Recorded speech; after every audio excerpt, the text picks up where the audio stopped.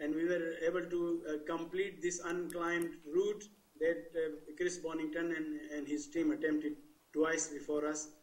It was a great achievement in my climbing career so far, and that is what made me known in the climbing world that my brother was mentioning earlier on.